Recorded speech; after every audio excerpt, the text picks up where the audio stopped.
目前係屬於我哋中山東區嘅一個首發嘅一個4.0住宅，119平咧可以做翻16800嘅價錢，只有一套啫。大家一眼望過去，等全部都標配俾到大家咧。哇，一家人喺呢度圍爐煮茶，哇，真係非常正，非常正。歡迎大家收睇買樓熱潮州仔 Andy 呢個頻道吓，歡迎大家。對於目前而家4.0住宅嚟講咧，價錢咧就打得如火如荼嘅。咁今日同大家推薦嘅呢個屋苑咧，佢由我哋嘅面試到而家完全未跌過價嘅，而且喺中間我哋國慶期間咧係做到銷量第一，中間仲加咗價錢添。咁呢個屋苑咧就叫寶靈路苑，目前係屬於我哋中山東區嘅一個首發嘅一個4.0住宅，而且係唯一嘅。咁周邊咧配套係非常之成熟嘅，乜嘢都齊噶啦。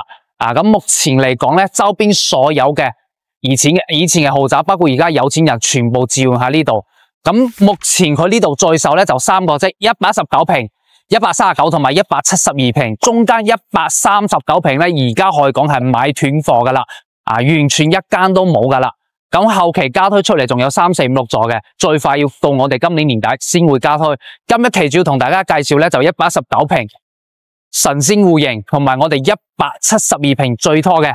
咁目前嚟講呢度嘅一個性價比咧，可以講唔高但係咧佢值得呢個價錢。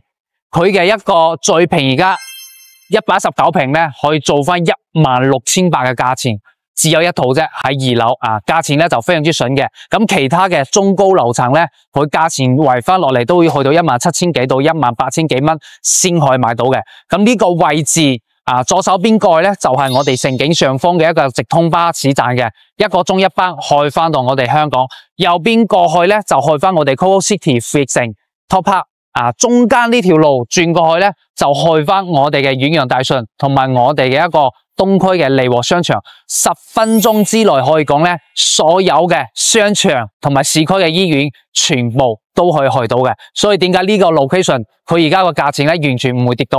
咁目前我哋所處嘅位置咧係我哋成個大門口嘅，做咗35米嘅一個酒店環廳嘅一個設計大環面。咁左手邊呢個落控床咧10幾萬一科嘅，發展商都捨得抌品。咁呢個發展商佢係保利嘅，喺中山咧目前呢個龍源係最拖嘅一個系列嚟嘅，都係我哋目前4.0住宅喺市面上，我覺得佢個戶型係最值得大家去購買嘅。當然啦，呢度嘅價錢咧就比其他嘅4.0會貴少少嘅。咁嚟翻呢一個位置就係我哋成個大門口嘅一個入門位置。左手邊咧仲有個拱橋嘅，俾翻大家咧小朋友係踏過拱橋嘅一個高升嘅一個寓意。咁左右兩邊仲有做埋啲噴水，我哋呢種藍瓶濕嘅一個噴水。呢一個位置咧係我哋一個主層嚟嘅，就唔係我哋嘅一個1樓嘅花園空間。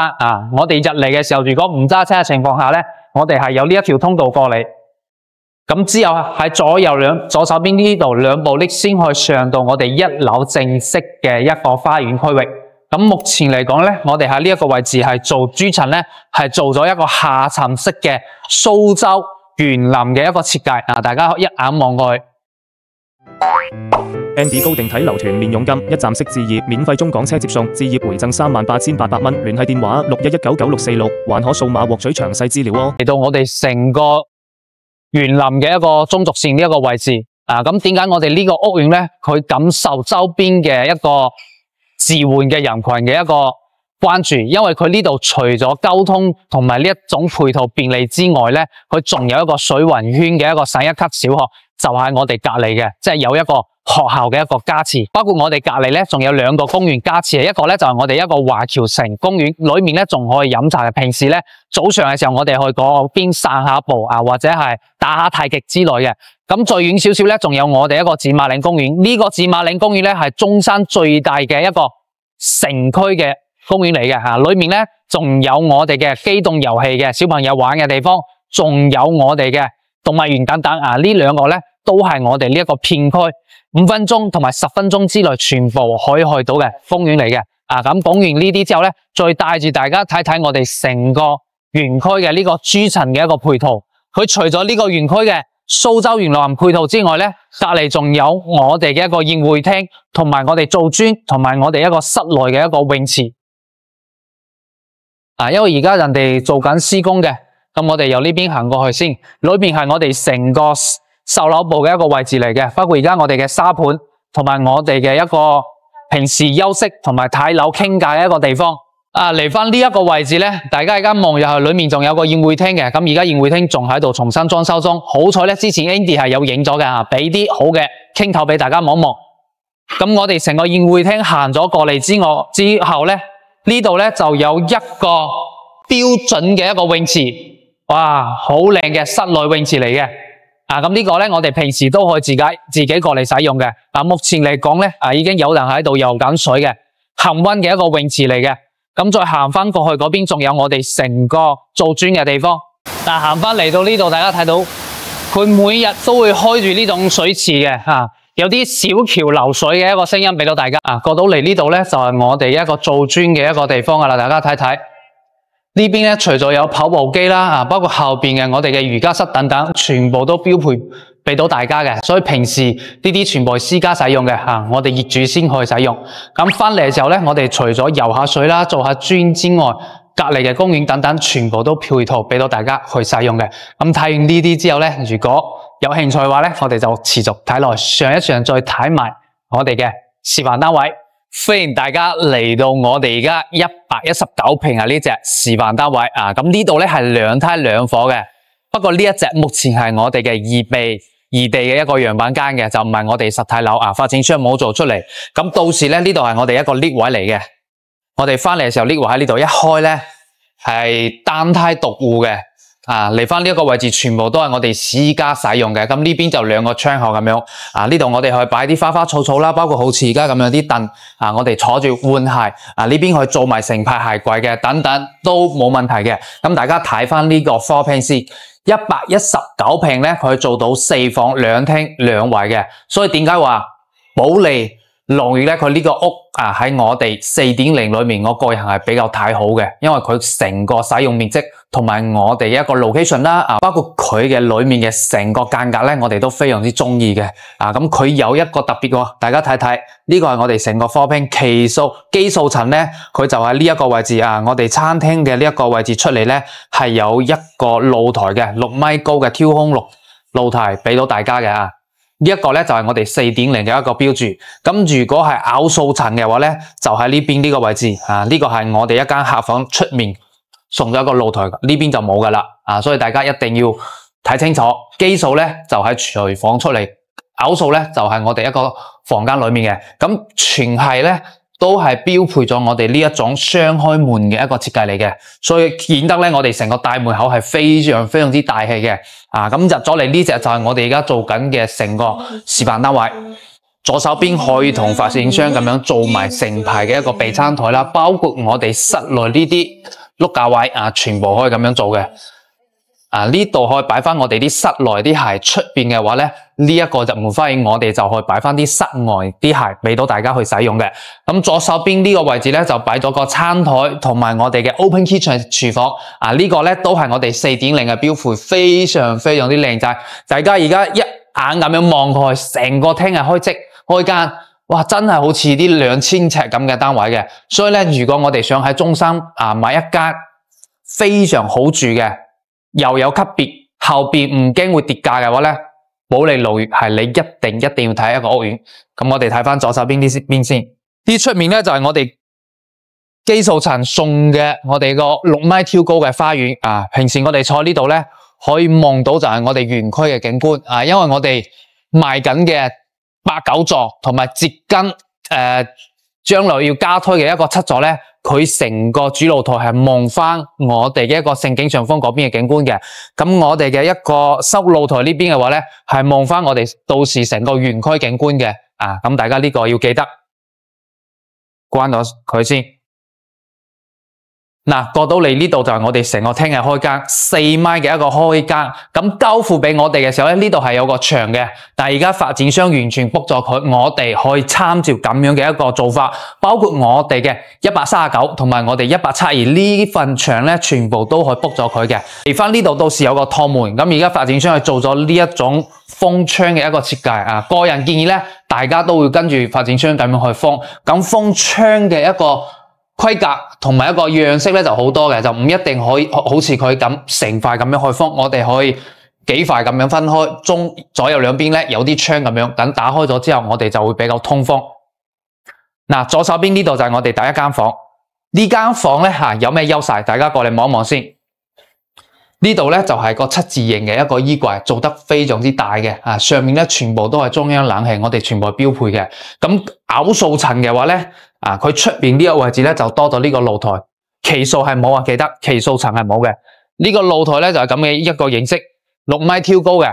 咁平時嘅話，我哋關埋窗，咁冬天嘅時候咧，哇，一家人喺呢度圍爐煮茶或者放啲番薯仔咁樣，因為成個挑空係6米嘅，你唔會驚啲油煙會散到上去，因為而家全部都係啲冇煙炭所以唔需要太驚嘅。咁樣冬天嘅話，坐喺呢度望住前面成個城市景觀，超過10層咧，我哋就超過15層左右，我哋就望穿對面另一個花園噶啦。所以咧個景觀係非常之靚仔嘅。呢個咧就係我哋119平嘅一個魅力所在佢基數層咧送左邊嘅露台，偶數層咧就送翻我哋呢一個房間嘅一個露台，俾翻大家咧比較彈性嘅一個選擇。咁嚟翻呢度就係我哋成個廚房空間噶啦。哇，呢個 open kitchen 好正，包括咧佢嘅洗碗機同埋我哋嘅呢啲全部都標配俾到大家嘅。洗碗機呢啲全部標配嘅，消毒碗個蒸烤一體呢個唔係消毒碗過嚟嘅，呢個係蒸烤一體機，全部都係送俾大家方體嘅2件套呢啲。咁佢雪櫃位置係擺翻呢度嘅。到時交標嘅時候咧，呢度係冇我哋一個雪櫃俾到大家嘅，包括我哋嘅拉籠呢個佢做到單開雪櫃。咁呢個拉籠咧，我哋平時擺啲零食等等，呢啲全部空間全部預留足嘅。咁第二間房咧就係呢邊呢個位置。呢間房咧，佢就發展商咁 book 咗之後，我哋成間屋嘅開間非常之大嘅。Andy 買咗大概都4-5套嘅。呢一個戶型，佢哋全部都想 book 咗呢間房做成3房嘅一個設計。之後成個廳咧非常之大氣，啲小朋友翻嚟嘅時候咧，我哋喺呢度有啲細嘅小朋友咧，呢度變成一個玩具房。前邊呢個位置我哋拉平咗，好似而家咁樣，全部做翻我哋啲書。咁翻嚟咧，小朋友有活動空間，又有睇書嘅空間，或者係擺埋電腦，大啲嘅擺埋電腦。哇，又可以參與同屋企人傾偈，又可以自己睇下啲劇或者煲下劇睇下 video， 真係好舒服嘅呢一間。咁過到嚟後邊咧就係2間房嘅，同埋我哋一個洗手間，3段式嘅洗手間，做咗呢種極簡嘅趟門形式。個趟門咧都係最大化嘅利用咗我哋呢個空間嘅。佢縮細，用咗3片玻璃咁樣去隔斷。咁我哋出入嘅時候咧係非常之方便嘅。推過去之後咧，成個生活係最闊嘅。馬桶啦，都係智能馬桶嚟嘅喎，唔係我哋嘅一個普通馬桶，連我哋個工位都係智能馬桶嘅。嚟到呢度咧就係我哋成個洗手盆嘅空間，上面呢啲全部都標配嘅。包括我哋啲撳掣全部都高級嘅智能化系統嚟嘅。咁第3間房咧就呢間兒童房噶啦，冇飄台咁後邊呢排位佢全部拉平，做埋我哋嘅衣櫃嘅空間上面全部拉平，好多只可以做到2扇啫。佢呢度1、2、3、4總共係有5扇嘅，俾埋我哋擺其他物品同埋我哋衣櫃。下面仲有雕空嘅位置，包括呢種碌架位全部都可以做嘅。所以空間上面嚟講咧，佢真係最大化利用盡噶啦。床頭嗰邊仲可以做個書台。呢間咧佢實用面積去到132%嘅。咁最後面就係我哋主人房噶啦。咁呢啲一打開，左手邊就係我哋嘅洗手間。大家望一望，呢個洗手間同我哋公共洗手間嘅一個面積係差唔多嘅。佢嘅優勢咧就係呢度拉平佢。佢呢個位置拉平佢，同埋上面呢個位置全部拉平嘅，每一個空間佢全部利用到盡嘅，唔會俾大家話覺得話有少少嘥。咁後面主人房佢呢邊嘅景觀係朝南嘅，到時咧望翻出去就冇遮擋嘅城市景觀嘅。我哋15層高嘅，咁而家賣緊嘅貨有我哋8座同埋9座，9座咧就西邊位啊，靠路邊嘅，仲有好多單位俾大家揀。如果係東邊位就剩低嘅樓層唔多，咁8座嘅話咧剩低個30樓。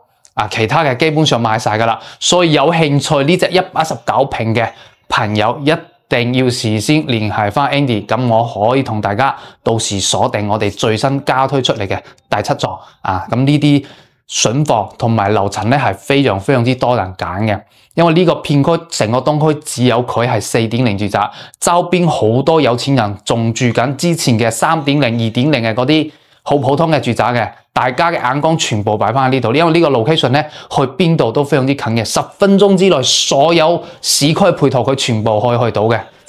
咁呢間咧而家最平喺第9座2樓嘅，可以幫大家攞到200萬，單價16800嘅一個非常筍嘅價錢。咁如果高層嗰啲咧就大概要去到17000幾到18000幾噶啦，所以有興趣即時聯繫翻 Andy 嘅。咁睇翻間房先。左手邊咧呢度位置咧就拉平佢做翻我哋成個衣櫃嘅，後邊咧其實呢度位置咧仲可以做翻個坐凳嘅，或者係好似咁樣嘅梳妝台。呢間就係我哋119平嘅一個詳細嘅介紹。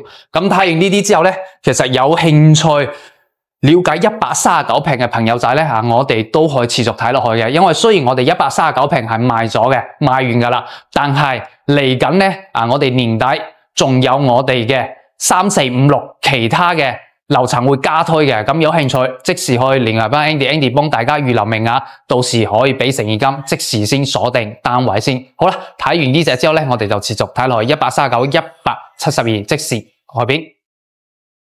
睇完我哋119之後咧，其實我哋呢隻139咧都係賣得非常之火嘅一個戶型嚟嘅，所以而家咧就直接就買斷貨噶啦，冇得賣噶啦。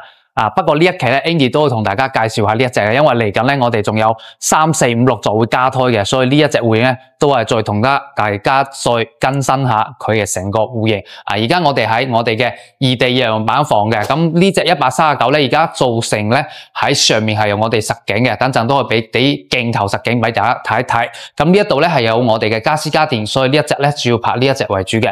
同樣嘅呢一個位置係我哋 lift 位嚟嘅。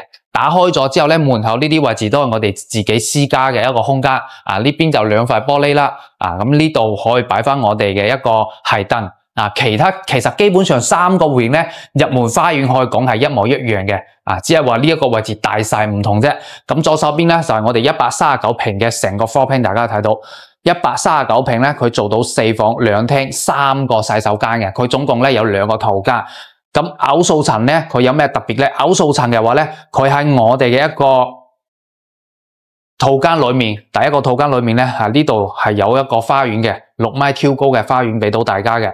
咁如果係奇數層嘅話咧，佢就喺我哋另外一間房客房，即係我哋廳隔籬呢間房咧，佢就有另外一個即係露台6米 Q 高俾到大家嘅。咁呢度就冇噶啦，所以奇數同埋偶數層咧，大家就要睇定噶啦。咁同樣嘅入門咧，佢就2個。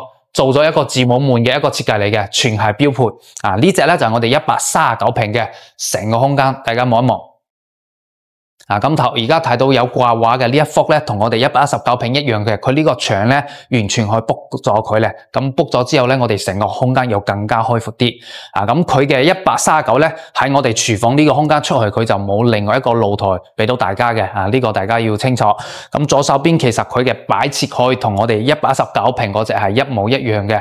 飯台同埋我哋嘅 open kitchen 一個廚房。咁左手邊呢個位置咧，我覺得可以同119平咁樣。冇嘥咗佢，我哋直接拉平做翻我哋嘅備餐台同埋我哋室內嘅鞋櫃等等嘅。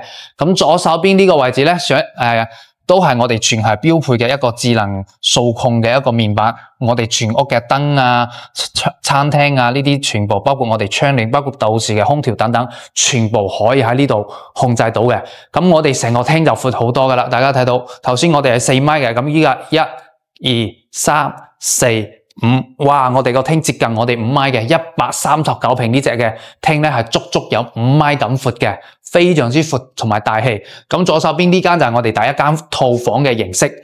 呢一個凹位咧，我哋都去做埋成排櫃嘅嚇，呢個空間大家唔好嘥咗佢。咁佢嘅套間嘅洗手間咧，呢間就係第一間洗手間嚟嘅，但係有個少少嘅唔好咧，就係佢呢度係冇我哋嘅窗嘅，呢個大家要知道。咁喺左手邊呢個位置咧，佢都同樣冇拉平過嚟。同埋呢個位置就有少少嘥，我哋可以做翻個毛巾架咁樣嘅一個設計。咁右手邊過嚟就係我哋呢間套房嘅一個房間嘅空間。同樣嘅呢個位置我哋都可以做成排衣櫃咁樣過嚟嘅，所以 total 我哋可以做2個衣櫃，一個細一個大。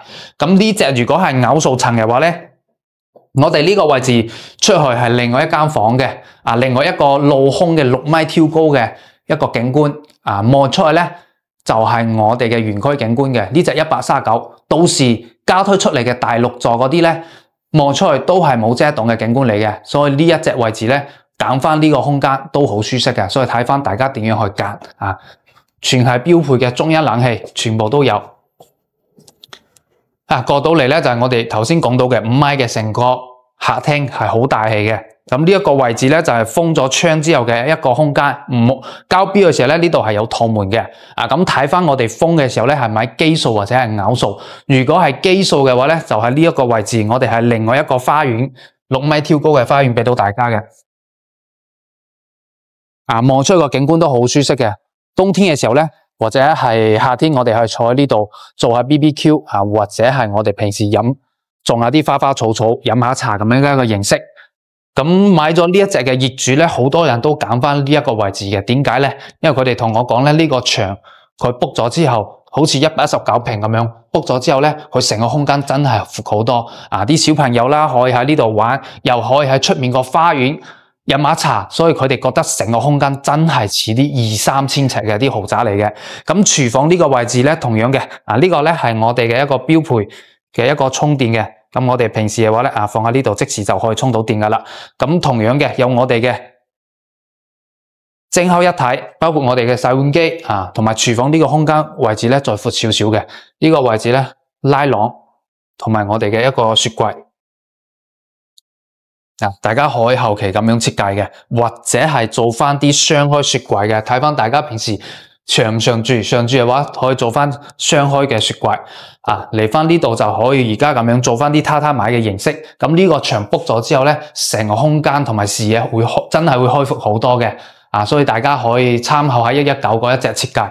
咁成個露台咧連埋出去，到時呢度個門咧由得大家要唔要 book。如果 book 咗嘅話，連埋出去就景觀好開揚，同埋呢間房闊好多嘅。咁洗手間咧呢隻嘅區別咧，洗手間佢就喺幾間房嘅中間。同樣都係3段式嘅咁樣一個設計。3段式嘅設計喺呢一個位置，馬桶同埋我哋洗手盆後面仲有2間房嘅，呢間係第3間房。佢總共咧幾間房咧，全部都係向南嘅。大家記得呢度所有房間全部都係向南嘅。呢隻139平嘅，佢就冇向北嘅。雖然係南北對流，但係每一間房咧全部向南嘅。呢個係6尺床嚟嘅，包括呢一個位置書台同埋衣櫃，到時都可以做翻呢一個位置空間。全係標配咗我哋呢種智能面板開關。最後邊就係我哋主人房。哇！呢隻139平咧，可以講係 PK 晒我哋所有4.0住宅嘅同樣嘅質素嘅屋嘅。點解咧？因為佢個洗手間闊到冇朋友啊！哇！除咗可以做咩，呢度仲可以做翻個洗手盆嘅，兩邊嘅洗手盆之餘，佢仲可以擺翻個浴缸。擺翻個浴缸之餘咧，佢仲有我哋沖涼房。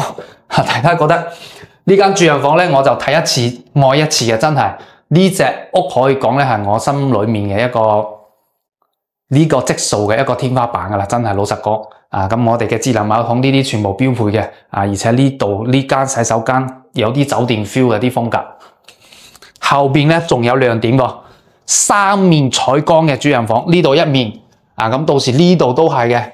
交標嘅時候咧，呢度仲有窗嘅，包括我哋呢度270度嘅景觀，同埋我哋呢間主人房後面擺咗張6尺床2米嘅床之後，後邊仲有咁闊嘅位置俾大家可以擺翻個梳化。真係非常正，非常正。所以點解講話呢個 location 同埋呢隻戶型咧，直接喺呢個位置咧，佢賣斷咗貨，冇貨噶啦。呢隻屋苑，因為好多嘅周邊嘅東區嘅，無論其他以前嘅咩豪宅都得，而家全部都置換過嚟呢一個位置。所以呢一個 location 咧，大家不着救嘅話咧，我哋閉住眼，我哋即時就開隻手噶啦。因為由而家佢開盤到而家未跌過價，中間國慶咧銷量第一，佢仲升咗1萬蚊一套。當時我有業主，好彩咧就 keep 住之前嘅嗰啲折扣先買咗個單位嘅，冇嘅話咧基本上都升咗價噶啦。所以而家有興趣，我哋一個4.0住宅東區嘅呢個 location， 周邊乜嘢都齊，落樓乜嘢都有嘅話咧，冇理類一定冇錯過啊！咁呢隻咧，之前我哋攞到高層最筍嘅價錢，大概就250萬嘅，所以大家可以參照呢個價錢，睇翻後期我哋加推嘅3、4、5、6座嗰邊嘅一個積數同埋一個樓層。咁睇完呢啲咧，我哋就最後睇埋172嗰一隻先。咁而家我哋就坐咗我哋大廳嘅嗰部 lift 上咗嚟噶啦，呢邊先係我哋真正嘅一個1樓嘅花園，大家望一望。因為嗰邊咧3、4、5、6嗰啲就未起嘅，打緊地基。咁目前睇到咧就係前邊嘅我哋嘅7、8、9啦，包括我哋中間嘅細一同埋呢邊嘅第一座，呢啲就係我哋成個花園嘅一個設計。咁而家就帶住大家上睇翻我哋上面10座上面嘅一個172嘅實體樓景觀。咁我哋平時1樓嘅時候咧，翻嚟嘅時候，我哋成個大堂嘅一個 lift 位，同埋我哋大堂嘅 lobby 咧，就喺呢一個位置過嚟噶啦。到時咧上面係有冷氣嘅，大家記得呢個大堂 lobby 咧，到時係有冷氣嘅。咁圍咗過嚟咧，呢度就有部 lift 可以上去，用咗奧地斯嘅一個設計，咁全部咧都係用咗落地窗玻璃嘅。大家睇到而家施工咧，陸陸續續喺度施工嘅。呢度係第2座，呢度係第10座。而家我哋撳咗部 lift 就係，大家睇到成個 lift 嘅一個位置都做得好靚仔嘅。我哋示範單位咧，交標係做喺3樓嘅。咁佢仲有個倡議嘅，擺埋家私家電擺翻喺4樓。咁而家我哋就直接睇翻佢嘅交標，因為交標咧未被大家睇過。咁佢其實單梯獨戶咧出嚟呢個位置空間，無論我哋119、139或者而家係172，呢個空間基本上可以講係一樣嘅。咁樣2塊玻璃之後咧，就可以擺啲鞋櫃。呢邊咧就可以擺翻我哋嘅坐凳，就好似我哋頭先睇緊嘅異地示範單位咁樣。咁出咗嚟咧就係我哋成個大門口嘅。呢個位置大家睇翻呢個門，呢個交標嘅門嚟嘅，好勁嘅。包括門口呢種門牌咧，下面仲有帶埋燈槽。2梯2伙，咁另外1伙咧就喺呢邊嘅一個位置。開咗門之後咧，就喺嗰邊嘅，唔會同大家共享一部 lift 嘅。當然啦，如果我哋真係除咗平時一部 lift 出咗問題嘅時候，我哋先可以行過去用另外一部 lift，正常平時唔會用到嘅。呢隻咧就係我哋172平最大一個積。呢度入門咧就有我哋玄關位，呢隻就係我哋交標噶啦，所見所得。172平咧，呢邊嘅空間就真係大到冇朋友呢個位置，我哋約埋啲 friend 咧20、30個過嚟玩咧都冇問題嘅。總共有4間房，3個套間。呢度咧就係成個大廳嘅位置，佢連1間房都唔需要 book 嘅，成個廳就咁闊。咁但係地下啲磚全部用咗啲90乘1.8米嘅。咁呢度係我哋成個廚房。咁呢一個位置咧，頭先講咗啦，雪櫃同埋我哋嘅一個零食櫃咧就喺呢個位置嘅。咁交標就係咁嘅一個形式。呢一個咧充電係有嘅。咁左手邊就係第一間套房，大家過嚟望望先。而家我哋喺3樓嘅，所以呢間套房咧，佢就冇我哋出去嘅一個贈送嘅一個空間露台。咁裏面咧就有我哋標配嘅一個套間嘅洗手間。呢間洗手間佢就有我哋嘅一個窗嚟嘅。望翻落去成個園區嘅景觀咧，就全部可以睇到豬層嘅。因為呢間咧係我哋嘅奇數層，即係我哋單數層，所以佢個露台係送翻喺我哋左手邊呢度，同139係一樣嘅。送翻喺呢個位置空間。出咗嚟咧就係6米雕空嘅。大家睇到上面係完全雕空嘅一個空間。咁而家望翻落去咧，可以睇到我哋下面第二期嘅陸續喺度施工啊，過嚟呢邊就係我哋後邊嘅其他嘅3間房，左手邊就係第2間房啦，連埋我哋頭先出面嘅嗰個大露台。咁呢個牆嘅話咧係可以 book 過佢嘅啊，呢個唔係實牆嚟嘅，可以 book 咗佢。咁左手邊就係我哋一個公共洗手間，佢139同埋172嘅個洗手間係做翻我哋中間位置嘅啊，比較方便我哋其他房間出嚟嘅時候可以使用到嘅啊。呢間房咧就係我哋嘅第3間房，佢呢間係朝北嘅，望出去咧高層嘅話咧就基本上冇咩遮擋嘅。而家對面咧就係我哋嘅第2座139，全部都賣晒噶啦。最後邊就係我哋主人房。啊！呢間主人房嘅景觀都非常之闊嘅，左手邊咧就睇住我哋下邊園區嘅景觀嘅，啊右手邊呢度兩邊270度嘅大玻璃，啊園區嘅景觀全部都睇晒嘅。咁呢個位置咧仲可以擺翻我哋成個衣櫃喺呢個空間，啊包括呢個位置139咧喺呢個位置佢同樣都有另外一個採光面嘅。咁洗手間方面咧，其實我覺得就同139嗰隻係差唔多。啊喺呢個位置獨立嘅淋浴房、獨立嘅馬桶，包括我哋嘅浴缸呢啲全部係標配嘅。呢隻就係我哋一個膠標，包括呢啲全部拉平佢。啊，但係咧呢一隻172平咧，佢呢度係越大越貴嘅。172平咧，佢最平嘅單價就會去到18000噶啦，最圍翻落嚟呢隻嘅。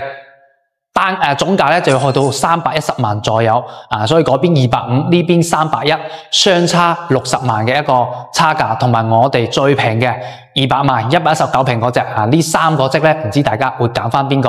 咁其實咧，對於我哋港澳人士嚟講咧，119到139呢兩個職咧，完全係足夠我哋使用噶啦，除非咧我哋喺國內生活3代4代。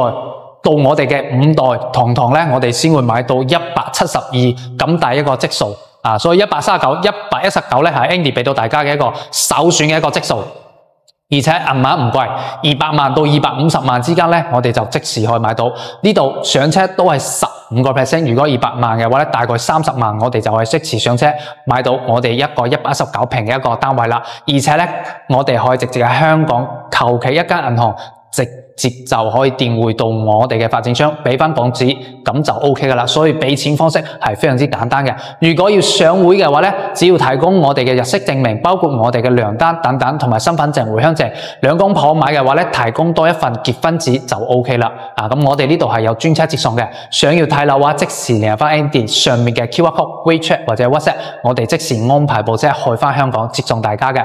咁除此之外咧，老實講呢度咧。發展商俾到嘅呢個唔多嘅咁 Andy 咧俾出嘅心意咧都可以送翻1年嘅管理費俾到大家所以點解呢個屋苑咁靚嘅一個職咁好嘅一個 location 咧，其實市面上好少嘅 agent 去推咧，就係因為呢一個所以有興趣話即時聯繫翻 Andy， 我哋就呢一期嘅節目到此為止，下一期再見，拜拜。